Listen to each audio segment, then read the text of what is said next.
Tēnā koutou katoa. Welcome everyone to today's Facebook live chat about starting solids for your little one. My name is Chloe, I'm from PlunketLine. And my name is Jeanette and I work out in the district as a health worker. Lovely, and today we're going to go through and talk about starting solids for our tamariki.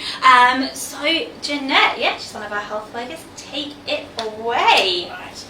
So usually the top question you're going to ask me all is when and how and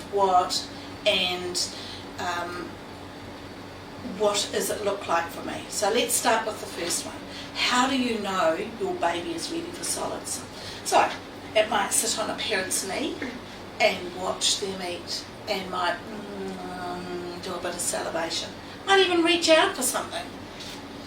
It can lie on its tummy and do a wee push up. And so all of that is meaning that good neck strength. So they can actually swallow the food.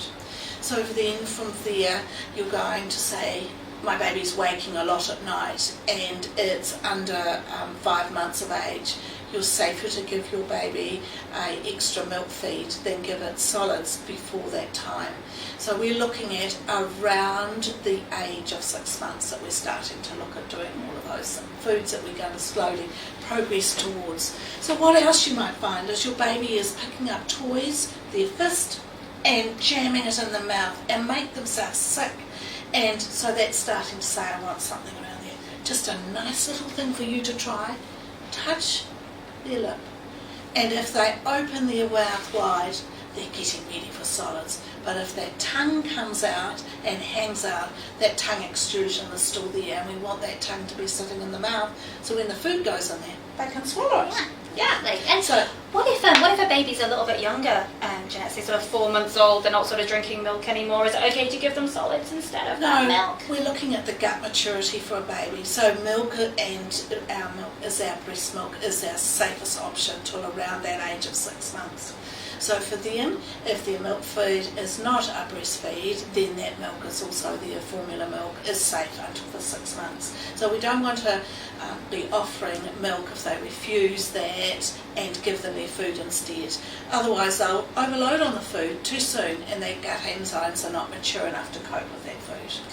Okay. So then from there we look at what do they need to have? What do you need to have at home? You need some bowl that will just sit in your hand. Also I like to say a coffee cup if you haven't got anything. You don't have to buy anything expensive. A spoon that is suitable for their mouth, not a big wide teaspoon, just something that's soft. And if you want to buy a baby spoon, yes, something that's soft and flexible that can go into their mouth. This equipment does not need to be sterilised. Just wash by hand and be able to be used for your baby. So you don't need a whole lot. But in saying that, what do you need if you want to cook? So what are we looking at is the equipment, and I'll go through all of that as we go through. And I will be cooking some food today as well, so that makes it interesting. So when your baby starts, you want them just to sit them in your arm at a level that they can swallow the food. And so you can have that lovely interaction and making sure they're managing that a lot easier. When do we use a high chair? When they've got strength in their torso that they're able to sit. Now, some high chairs may go back in levels. They can go into that safely if it's one of those. But otherwise, the head lag for a baby is too hard for them to hold all their body and torso up. So we want to look at those sort of things first. So in the arms, it's just a nice, easy way to be able to start with that. So when we look at cooking equipment, we're looking at a pot, and today I'm going to use a hand stick blender. From there, ice block trays, whatever they may look like, or little bottles that you've got there. Just small amounts when we first start. So those are your easy things that you're looking at. So I'll just start there. So, how much? About 1/2 to 2 teaspoons. That's not much. No, it's not much. It's always after their milk feed, always after their breastfeed or their formula bottle. That is the most important. This comes anywhere to 1/2 an hour after. If you do an hour, then from there, I won't want much of that milk feed. I'm only going to want the solids, and that's not the idea. This is a supplement. It's just a small amount that you're going to give me afterwards. So to start with, 1/2 to 2 teaspoons, as your baby shows you that they enjoy it, then from there we increase it and we'll gradually get to several teaspoons. What's the most we would want to give at each feed is about 2 tablespoons. Any more than that, you're giving them a large feed once a day. So 2 tablespoons. Oh, do I have to measure that out? No, you don't. Get your ice block trays. Any brand that you may have at home, matches your fridge, they're usually about a tablespoon. So about 2 ice cubes is about what we're looking at before they'd start on another meal. So it's just very small amounts that they do. So what's the time of day? Somewhere between that 11 and 2 when they'll learn a new skill, which is a lot easier for you. And for them, you're going to progress to more of those feeds. So we'll stop here for a second and I'm going to just start to cook some food. So the first foods that we're going to use are in that first list of foods. So all of you, can you just get yes, driving I can indeed. You'll all have one of these wonderful books here. Yeah. And on page 64 is the rip-out sheet. Look at that as your guide, saving you thinking, oh, do I have to write this all down today? So in those first foods, we can have our beautiful vegetables, and I've got some kumara, potato, carrot, and pumpkin. And then from there you can go to fruits. And today I'm going to cook some pears, so I'll pop that into the pot with a little bit of water, and that can just start cooking as we're chatting. And so for you, those are your basic foods. So what else can be given is they can have apple, uncooked banana or avocado. So depending on season, what other vegetables you could give them, it just depends on the season. So it might be yam or parsnip, or if you're in the south, sweet. So it's a variety of foods. Sit down now again because I just wanted to show those while this is cooking here. And Jeanette, if your baby's not too keen on veggies, what are some good ways to kind of either get those in there or... So if your baby, when you start with a food, and we would start with one food at a time, we want their palates to get used to that for several times. And a lot of times when you give a baby food, I call it the Hollywood. I gag, I dry reach, and I don't like it. Because this is strange. I've been used to all that lovely milk. So for them, if that's the case, put your food into here, and then from there, your food's gone into here, a drop of the milk that they're used to. Mix it in there, and then give it to them, because sometimes that makes a huge difference too. I'm used to that. Oh, that's okay. Yeah. So I'll keep persevering with that, remembering it takes at least 10 to 15 times of me having a food. If they're very fussy with a vegetable, you may add a little bit of the fruit into it, but gently reducing that. Okay, so in stage 1, let's clarify. We have the vegetables, we have the fruits, and we have the 2 that are not cooked, the rest of them cooked. So my pear that went in here into the pot had the skin taken off because babies can't digest any of those fibrous foods at this age. So all of these have got the skins taken off. And for them, we would not add anything into that. And I'm just going to put the lid on that and just let that simmer gently. When they have got used to the vegetables and had a taste of those, we can start to mix those. Any of those you can use well soaked and cooked. So when you look at your vegetables that you've got here and you go, how much? So what we're looking at is, per day, a baby only needs 2 teaspoons of an iron source food. I don't want you to measure it out, life's busy enough as it is. So we want to look at vegetables. They are about 3/4 and the meat is about 1/4. So for you, when you look at a tray of meat that cost me at the supermarket yesterday, $5.80. And for me, I'll probably use half of that, which would be about 1/4 of the meat that they need to mix in with the vegetables there. So it's not a huge amount. And so I've got a nice easy way of doing that, which I'll cook those up in a short while so that you can see how you can do that. Alright, so can you think of any summaries there that you might be wanting to ask me? So Well, actually, something that might be quite pertinent, because we've obviously got our pouches here, but what if a baby is only going to eat those pouches? What if they're not liking the home cooked food that mums and dads make? Sometimes that happens. Sometimes they will prefer one or the other.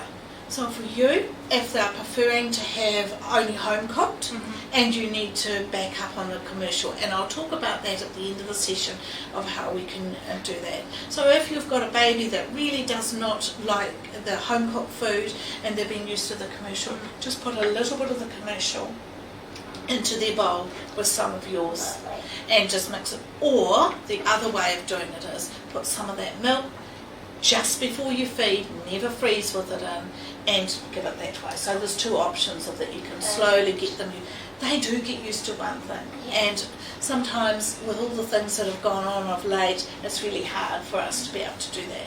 So once we get our babies used to all of this, then we'd start to look at using a little sippy cup, age appropriate when you go and look at it, and it can have water from the tap. Unless you're in an area where you know you need to boil the water, then you boil the water and put it into that sippy cup. But if you're in an area that's safe, then you can just use your water from the tap. Doesn't need warming. Run the tap for 10 seconds, place it into that, and just give your baby mouthfuls. So you'll start them off with little tastes of food and a little mouthful of water, and they don't know what to do with it. Just remember, what's this rubbery thing that's coming into my mouth that's so different? It takes time.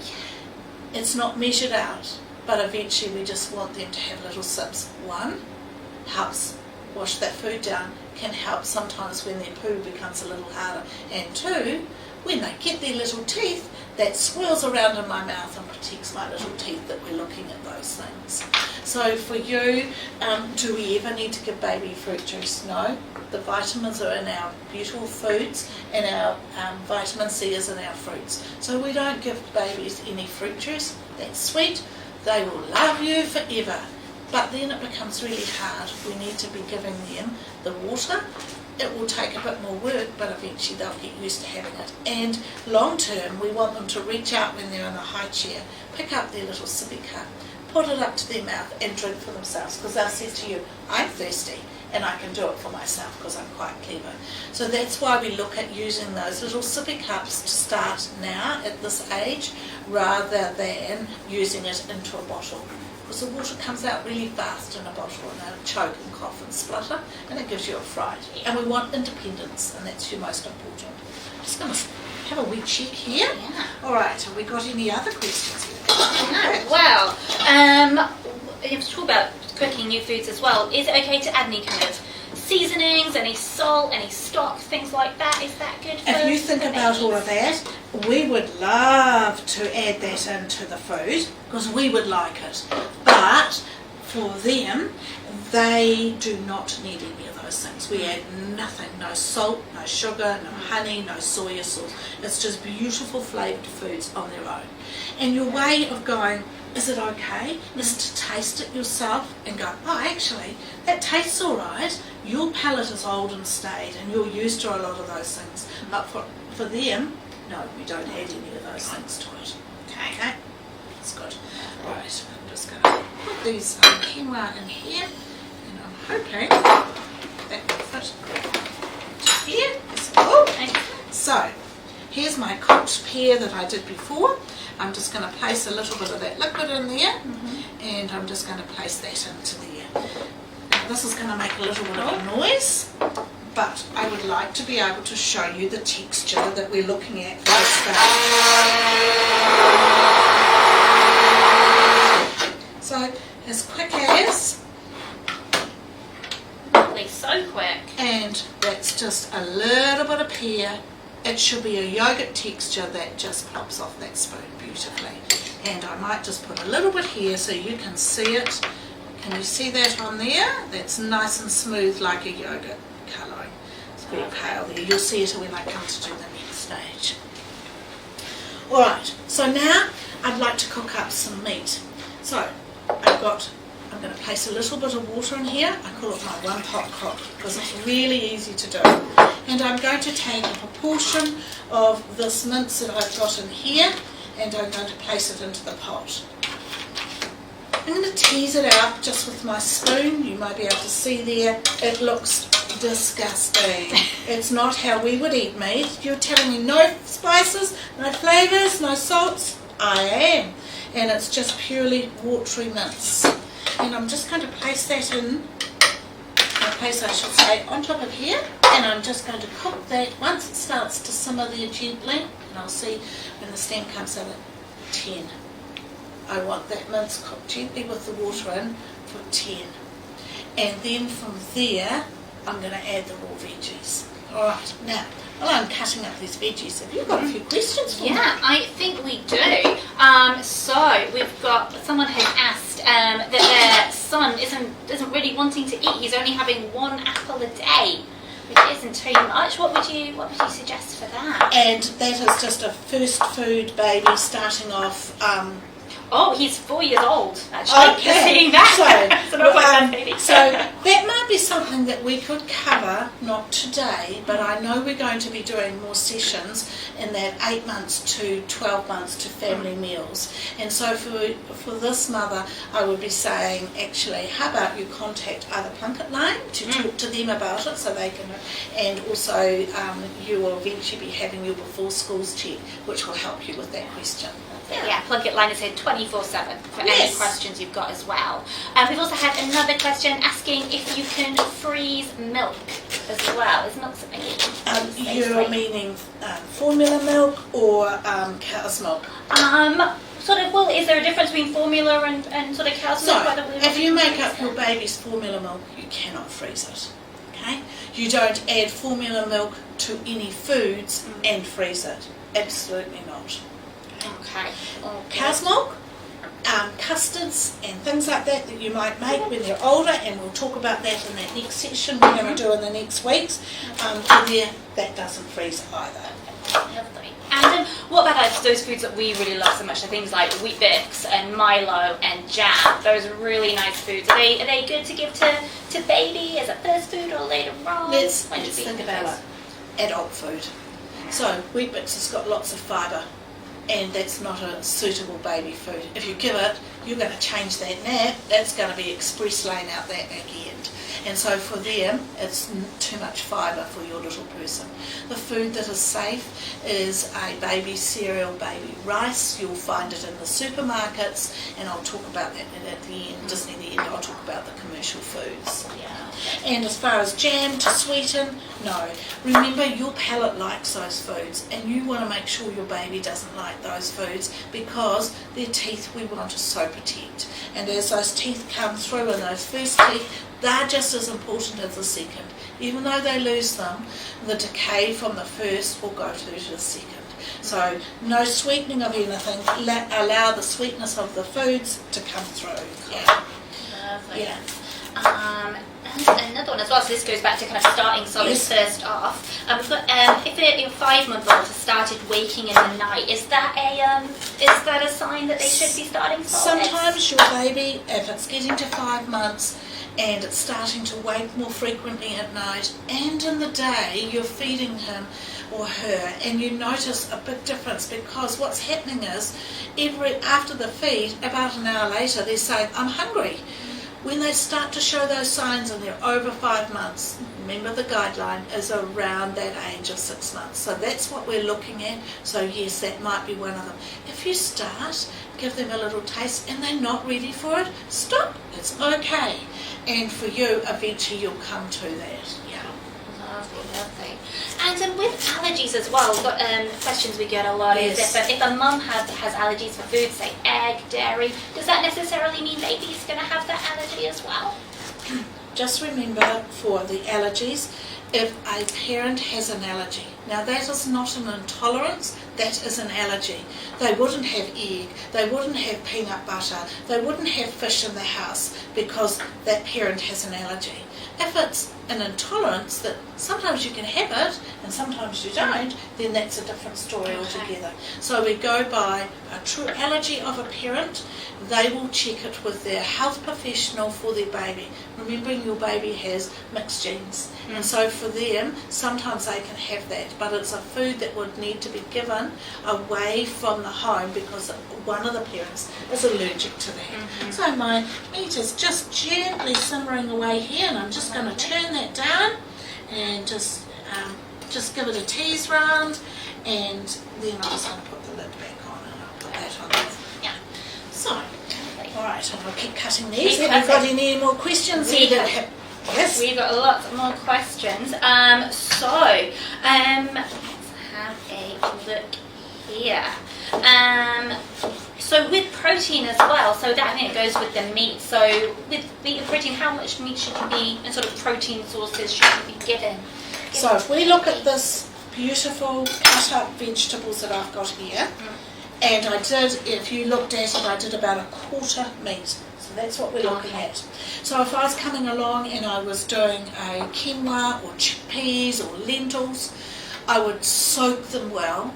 I would do that well cooked before and then add the veggies to the lentils, and the same thing, a quarter. If rice was an important part of our family diet, I would do a quarter. Again, that's all you would need. You don't need huge amounts of that, but the protein is just that quarter, along with the carb, which is these beautiful vegetables that we have here. They're fabulous. Yeah. And another question we've got as well is cow's milk on cereal. Is that something that we can put it on there? At this age, they can't have straight cow's milk on their cereals or to drink until 12 months of age. So for their cereals, we would use their milk that they're used to having. If that's not able to be done, like if it's breast milk and you don't have enough of it, or you haven't got any formula left over, your baby drank it all, then for you, then we would add just the water. And then from there, gradually they'll go into other foods. Yeah. Perfect. Lovely. Okay. With eggs as well, can we give a 6-month-old a boiled egg? Is that Boiled safe? eggs don't come on until stage 2. So in your thriving under 5, today, what we're talking about now is stage 1. And we'll go to stage 2 and we'll go through the next list of foods. And from there, you also may be given by your clinics is your feeding guide, your Watties feeding guide. And that beautiful carrot there has a list of foods that are appropriate for the age group. And our vegetarian alternative is also got the same thing. So both of those have them there at the stages. So in stage 1, it's just the basic of fruits, your iron source, your vegetables, and your lentil mix. Lovely. Right. Now let's see. This is just on, I think, It's around smelling that 10 minutes. lovely. And so what I'm going to do is add all these raw veggies to this mince mix. And I'll show you in a minute. And so you can see, and that will just simmer away beautifully there while we're talking, and then I can show you the texture of it. Fabulous. So, Very tasty in there, lots of so colours. just turn that up. Excellent. So let's see if you can see. So watery mince at the bottom here. Yeah. That's my dirty spoon. Let's get the clean one to show you. So that's what my mince is looking like. So it's a very easy one-pot cook. Now when you look at your mince, you might go, oh, there's a little bit of fat on the top. Oh, if there's just a little bit of fat, then that's okay. If for you, you bought one that was a cheaper mince and you know there's a lot of fat, as soon as it comes to the boil and there's a lot of fat there, drain that off and put some more water in and start that process of cooking again, just so there's not excessive amount of fat. So babies need fat. They need fat for their brain to grow and develop, so that's absolutely fine. Now, what other questions have you got? We've also had a question in about teething rusks. Are they necessary? Are they a sort of food the baby needs, or are they just for that teething? They don't need to have a teething rusks, and there's other things that you can do. So you may be able to use a thin piece of gauze cloth that they could put a fruit in and they can suck. There are other things that you can buy in the market that hold food safely for your baby, and that would be foods, so they don't have to have a rusk. Okay. Lovely. Excellent. So, from there, while this is cooking, And when I've blended it, we then want to look at what we can do. So I've got this beautiful pear here, and I would put it into my ice block trays. So I'll just put a little bit in here. So when I first started, these trays here are very tiny. So it's taking, and I'm purposely doing it, 1 teaspoon. So that you can see, when you first do it, you might only do it in small amounts. So then from here, you would need to put this into a plastic bag and cover it and seal it. And it goes into your freezer, and it freezes for just on 1 month. When these are frozen, you may pop those out and put them into a sealed plastic bag or container, and you can take from there. So you can freeze your your home cooked foods no longer than 1 month. That is vegetables and a meat mix, and also the fruits. So it's safe to do that, and know that you're not having to cook that tiny little bit of food. Main thing to think about is clean containers, clean chopping boards, clean hands.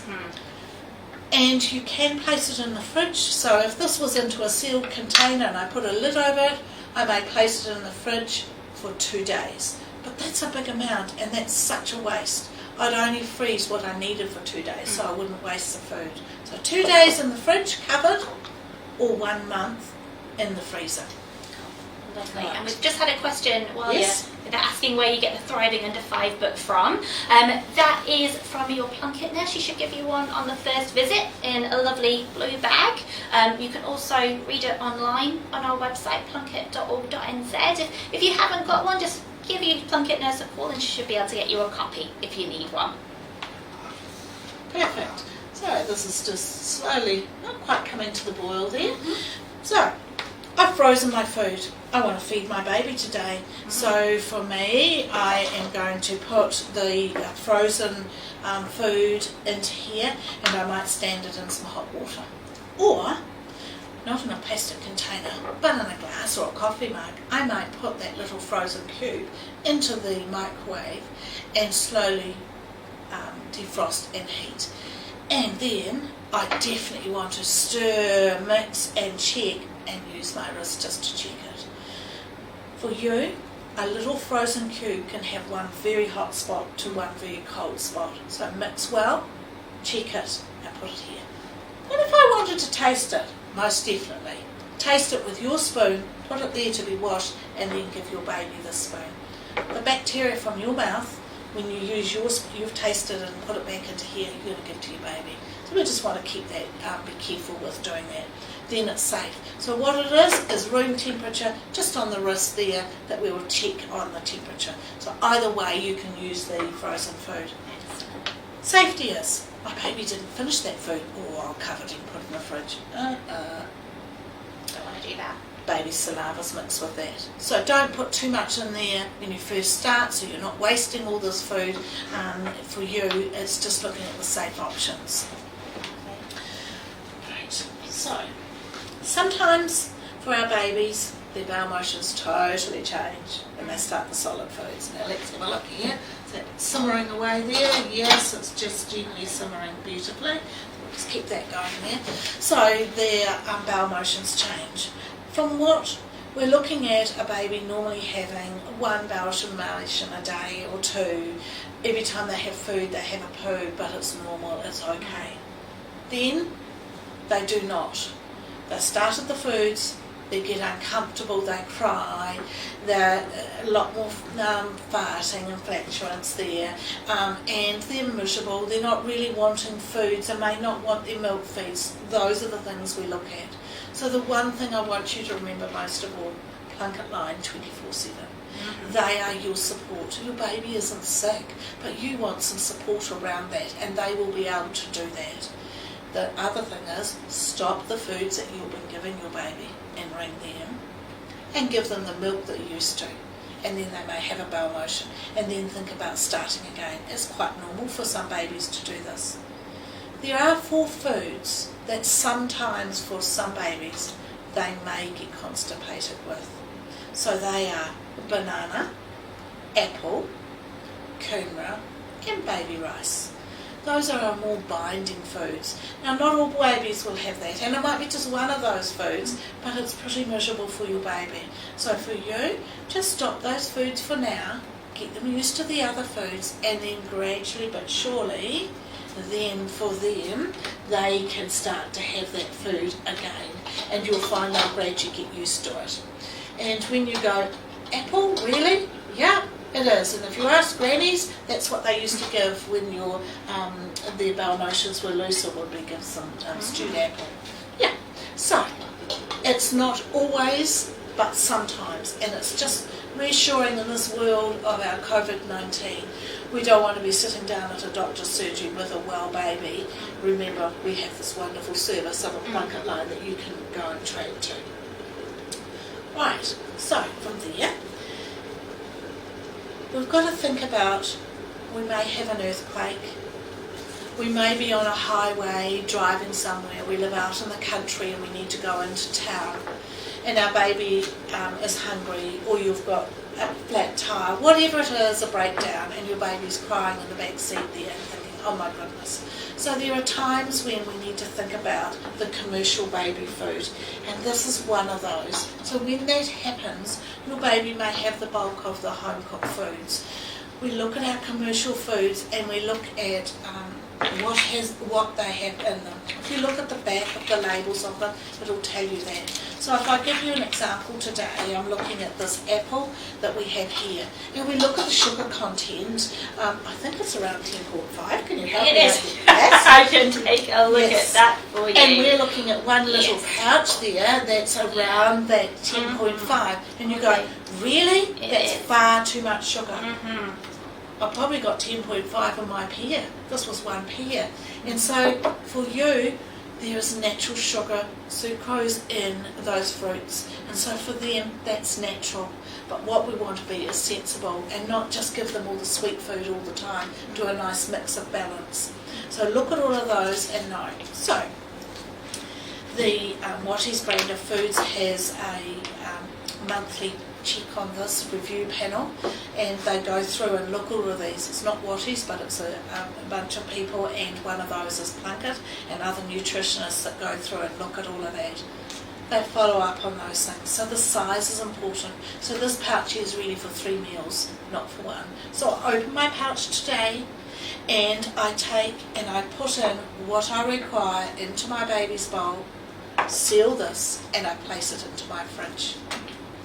Heat that and then give it to my baby. This can last for 2 days in the fridge, and then it needs to be thrown out. But my baby's only taking a couple of teaspoons. That's a huge waste. You may freeze, but no longer than 2 weeks. You want to keep the goodness in this, your home cooked food you've just cooked. So either way, it gives you options. You're out at a coffee group today, at a restaurant somewhere, and you've got a glass or a coffee cup, and you ask somebody to put some hot water in, and you just warmed this up and checked it and mixed it around and then tested, yes, it's perfect. You've warmed it, it needs to be thrown out.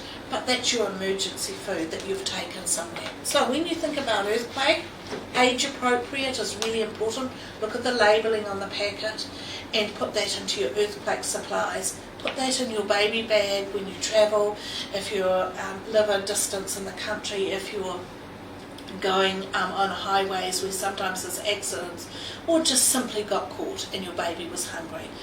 Remember, they read the dates, expiry dates, do all those safe things. Think of that mix that you want to be able to do. You want to have a mix in life that keeps it so that stress is off you. And we will have families that are happy to cook everything, and occasionally we may have that.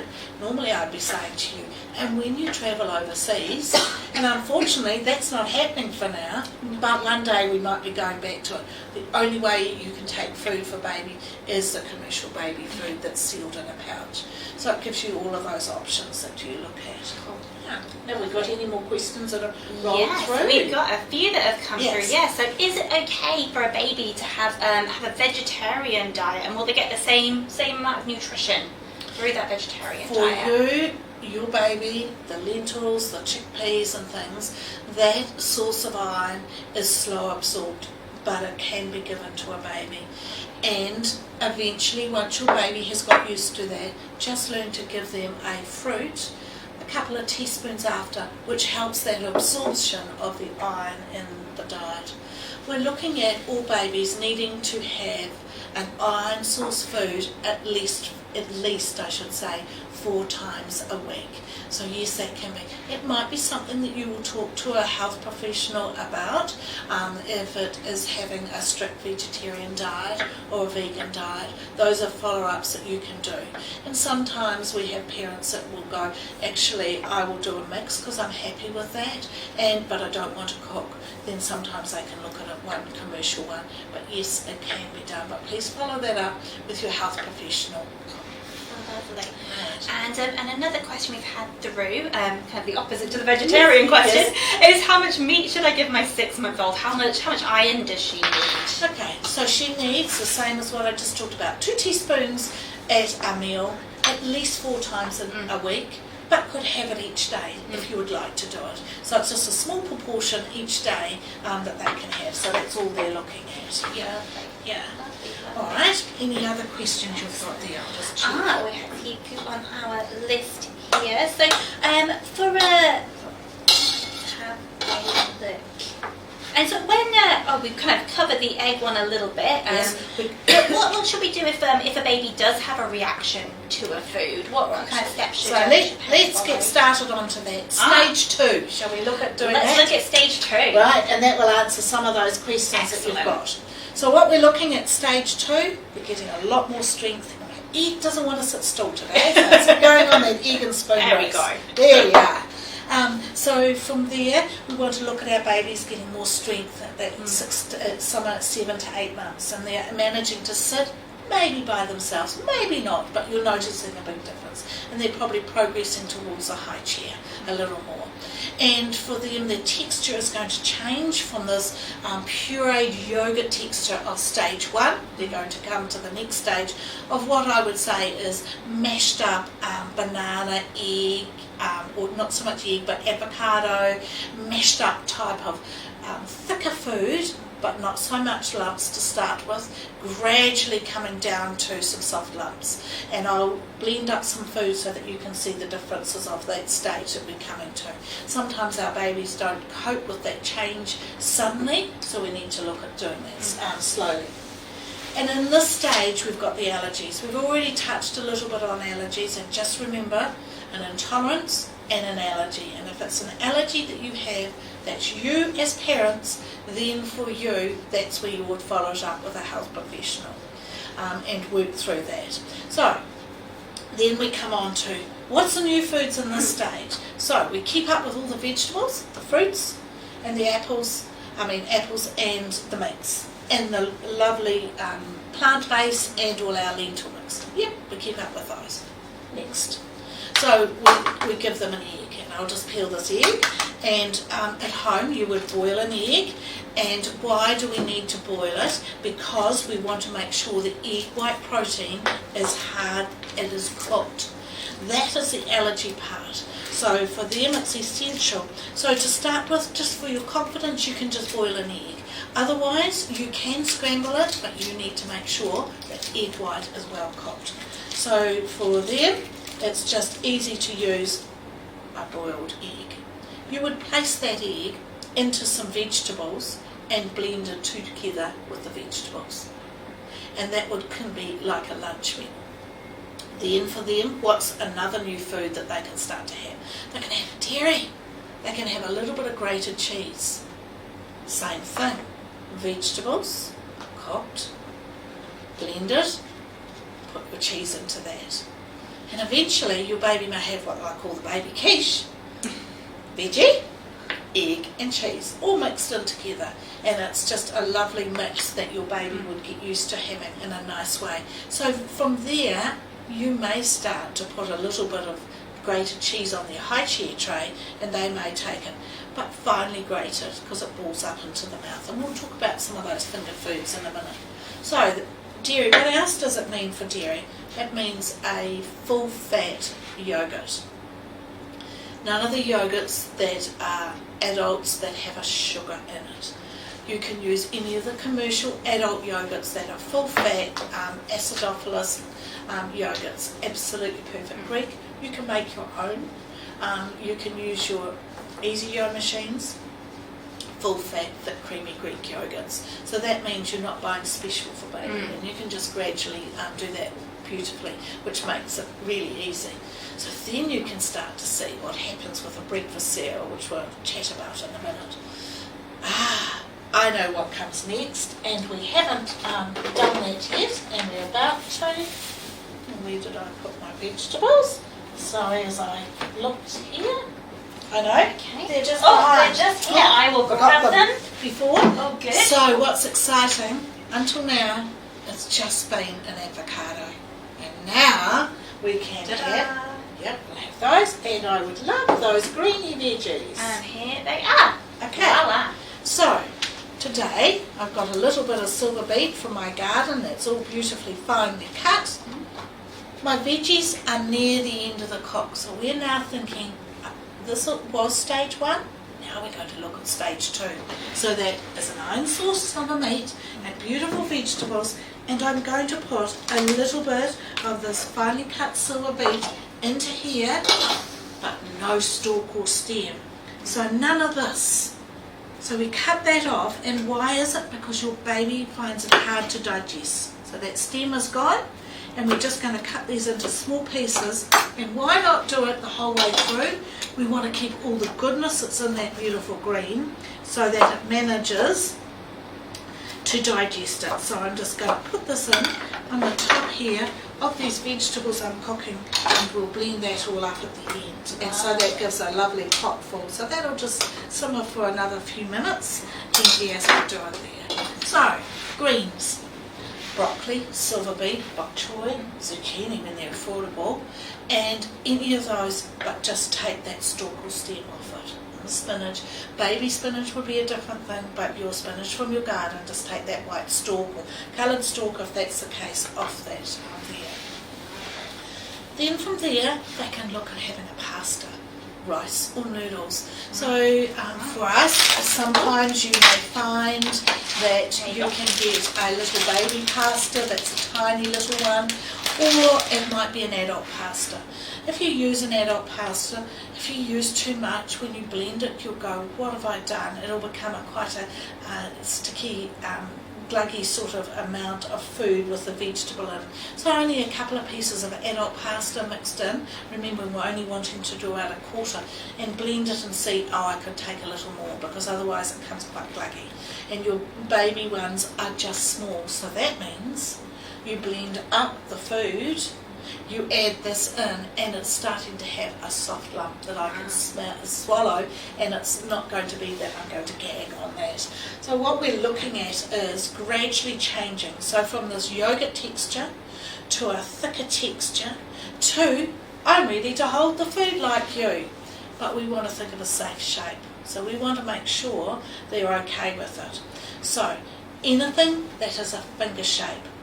So this piece of broccoli I've steamed, I've left the stalk on, so my baby can hold on to it and eat it. This is definitely high chair country. All of those little green bits go everywhere. As you can see just here, little bits of green everywhere. But I'll enjoy holding on to this while you're eating your evening meal. I might hold on, and it's a safe. Or it might be a piece of pumpkin or carrot or kurma that you've cooked. So it's soft but not mushy. It's in a finger shape that I can manage. Because if I take a little nibble of that, I might cough and splutter, but I'll make the biggest noise in the world, but I'm okay. But if you think of this shape or a banana shape, that I take a chunk of, I block my airways and I'm silent. That is the one that we worry about. So finger shape. And if you're a little concerned on that, you can look at your St. John's app and look at the choking video, so that gives you reassurance, because they do make noises and we get frightened by that, and that's the sort of thing we want to look at it. But we don't want to withhold them from what is going to be the most normal thing of them holding on. You might get those baby pouches that you can put food in. So you can put in a piece of raw apple or pear at the stage 2, and it can be cold out of the fridge, and I'll definitely hold on to that, and I'll thoroughly enjoy it. And I'll suck it all out. Gradually but surely I will manage other foods. And so you might just think, could I put a little piece of cooked spinach onto the tray? Yes, definitely. Let me touch it, let me feel it, let me drop it. You may put finely grated cheese on there, and they can do the same thing. You want them to explore with this. Bring it here, don't eat it, touch it up round their mouth. That's what the idea is, so that for them, they're getting used to those flavours. They don't eat a lot, but they're getting used to having that. So the finger food is really important. If you're looking at another thing, do they need to have rusk? No, but you can look at your commercial rusk. Otherwise you can buy a commercial crusket type biscuit that is, and it's in some of the pamphlets that you have that you may be available from your Plunket clinic on your Ministry of Health guidelines. And that biscuit, if you put 3 lines into it, you end up with 3 fingers. Cut it in half, that's 6 little pieces. But you're going, it's an adult biscuit, they're going to choke. That biscuit dissolves very easily, and then you can spread it with food like avocado, like vegetable, and I might thoroughly enjoy having that, and I hold on to it and quite enjoy it. And it's an affordable way of offering that food for them, and it dissolves very quickly. So, wow, what have we done? We've got a whole lot of different foods and textures in here. So let's give you an idea. Baby may be having 2 to 3 meals a day. And what does that look like? The first meal of the day may be a baby cereal mixed with a little water, because I don't have any of the milk, and a couple of teaspoons of yogurt and a little bit of fruit. Okay, so that's got some nice protein with that. Then I might come to lunch. I might have some egg and veggie. I might have some quinoa and veggie. I might have some cheese with vegetable. Then at night time I might have a lovely vegetarian chickpea and vegetable mix, or I might have some meat mix. And the one thing I forgot, and nobody's asked me, is fish. They may have fish, so they can have that in that first stage. And your easy way of doing fish is place it on top of the veggies and steam it. So they may have fish and veggie. So all of that is written down. Whilst I forget, you've got a chance to remember looking at those different ones. So do you feel like you're just feeding this baby all day, always after their milk feed? Yes. But as these calories increase, you are going to slowly start to reduce the milk feed. So in stage 1, there is no milk feeds reduced. They stay the same. They're in that slow weaning process. Then gradually they get to stage 2, and in this stage slowly you'll reduce a 1 milk feed, and they will gradually get to 3 meals a day. If they're still on 1, do not worry. Give them a variety, a different type of meal each day. That's absolutely fine. It's not they must eat. What if they don't eat? Just gently get them started and encourage them the best way you can. Right, let me check these veggies here. And have you got some more questions? We have had a couple more questions get in. So, first of all, we've got a question asking if you can give a 4-month-old almond milk. Is that something we can give to them, Jenna? There is no goodness in almond milk for little people growing up. So the answer to that is no. We need to be looking at a safe food for your baby to have, and the almond milk doesn't have. It's not really a full. It's got the word milk on it, but it's not a milk that's suitable. So we wouldn't use it for a child under the age of 2. Okay. Lovely. And we've also had for a little the introducing food, so rewinding back to stage 1.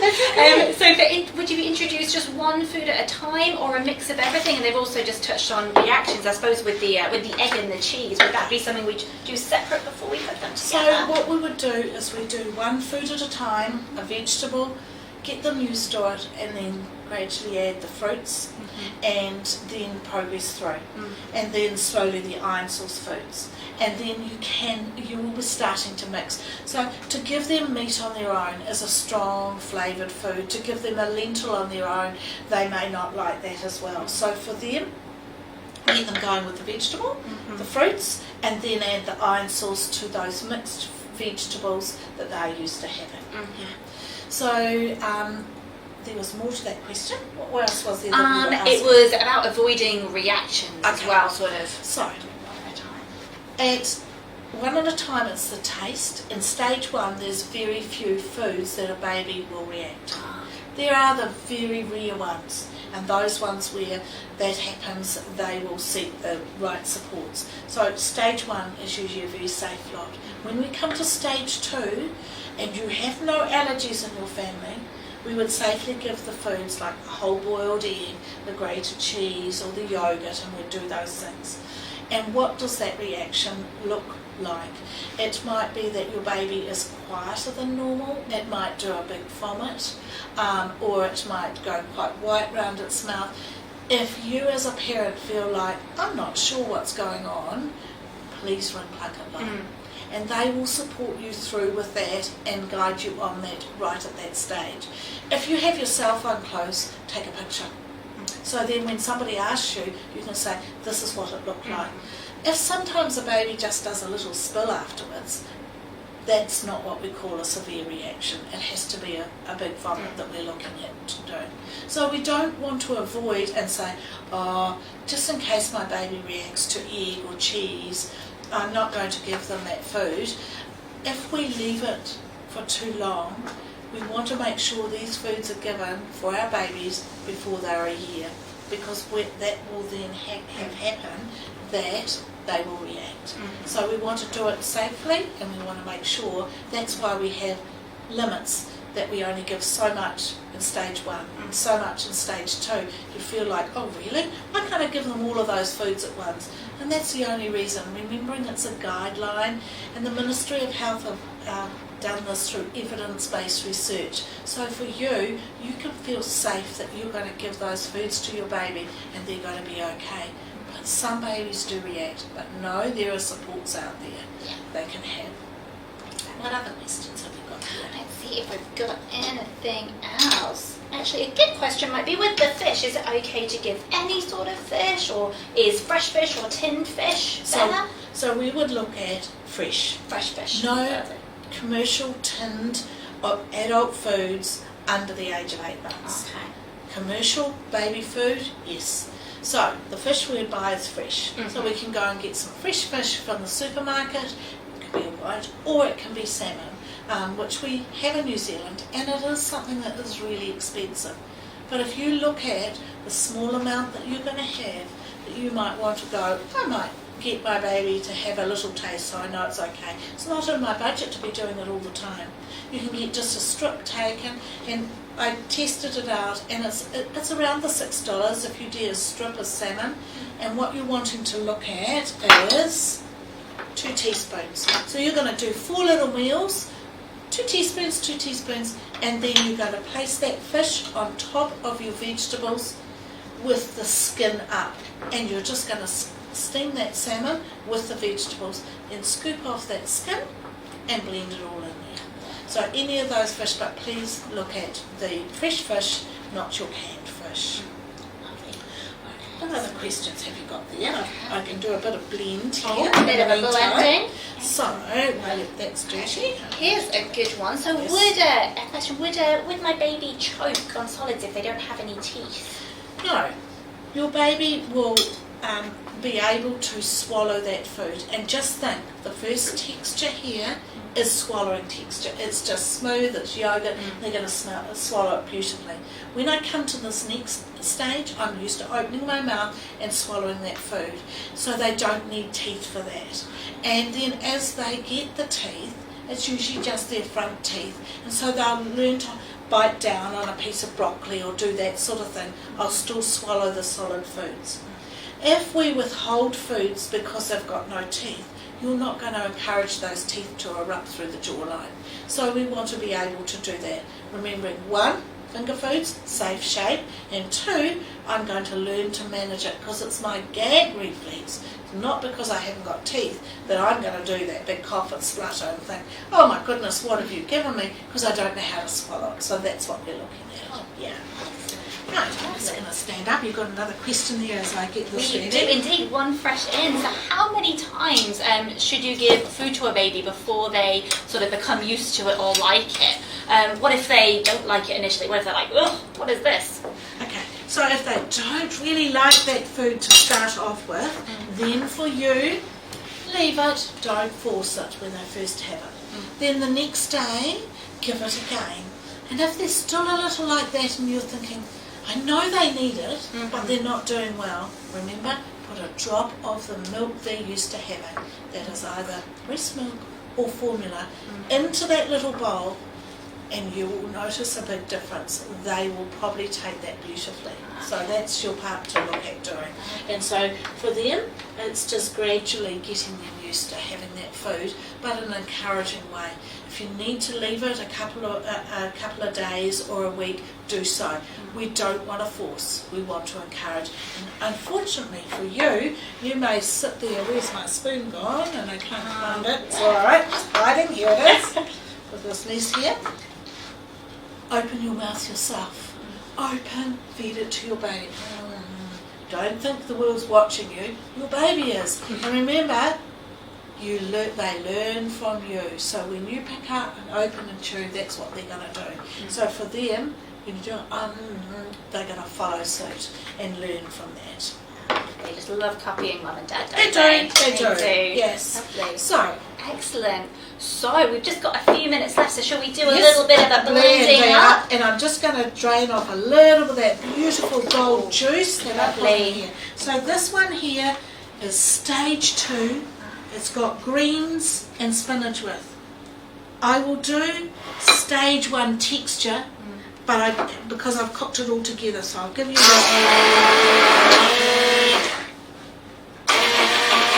So stage 1 texture is the first one that we're going to look at. So on here, can we see that? Hold it up a wee bit, eh? There we go. That's the Stage pie 1. that we did earlier. There we are. You can use that spoon and Now. spread it and just show them how it looks. Excellent. So this is stage 2. You can see it there. Really nice and easy to spread.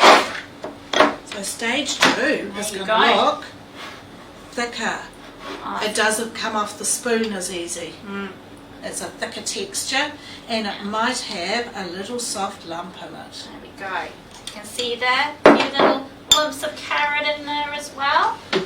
So a wee bit lumpier there. There we go. Alright. Excellent. So this has a lot of liquid that I cooked in with the food. This one has less. To eventually, as we get to going and our baby's going really well, we would put no liquid with it. We would just blend it with food. So this beautiful juice that I have at the bottom, which is that meat juice, I would freeze because I could use it with something else. I wouldn't waste that gold, but it would be just blended up vegetable there without the liquid in it. So that's your stages that you're going to go through. Remembering, stage 1 has no greens, stage 2 does. Just for convenience today that I needed to cook 2 ways. Yes. Yeah. That is wonderful. Well, thank you so much, Jeanette, for joining us and cooking us all this. We've got lunch ready here, so we'll be ready to tuck in. And thank you to everyone for joining us. If for any reason we didn't get to your question, we will get in touch and answer them as soon as we can. And any questions, 24 hours a day, as Jeanette has said, always call PlunketLine. We're here 24/7 for you. And yeah, thank you everyone for joining us. Ngā mihi nui. Take care. Enjoy the rest of your day, guys. Thank Bye. you. Bye.